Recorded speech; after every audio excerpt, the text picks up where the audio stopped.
check, okay? Despite America not having the largest population in the world, right? We know that. We do have more COVID cases than anywhere else. This is bad, period. Except in the mind of one man, the guy who thinks magic pills and disappearing viruses are real.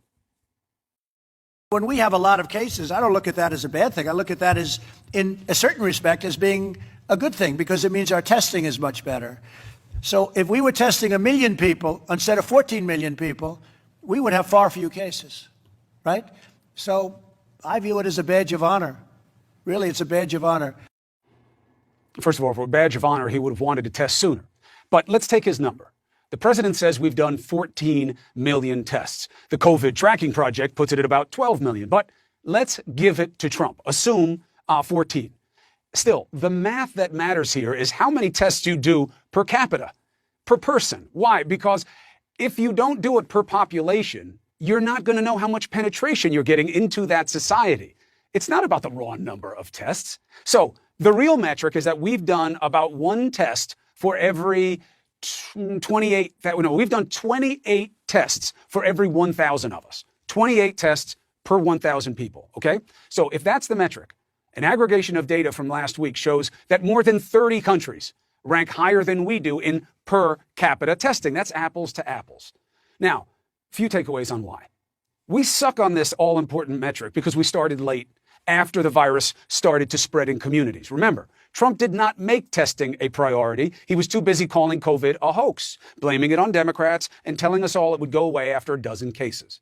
Also, almost every other country, and this probably matters most, at least to me, you tell me your thoughts. Almost every other country that has shown progress here has made testing and tracing their organizing principle that drives reopening. Because, facts, for some, magical thinking isn't enough. But I will repeat the part that you have to remember here. Our president doesn't like testing or tracing or masks for basically one bad reason. They may make people less pumped to reopen recklessly. There's one thing I want you to hear from him tonight, and it says everything you need to know. When you test, you have a case. When you test, you find something is wrong with people. When you test, you find a case. You find out something is wrong with people. Finding out who is sick and who is not wrong. It is information that helps us make decisions that are right. Again, please remember this. This is your brain on Trump. When you test, you have a case. When you test, you find something is wrong with people. That's all you need to know about how he thinks about this. More cases? Wrong. Wearing mask? No. Taking pill that even state news admits may kill someone like him? That's the right thing to do.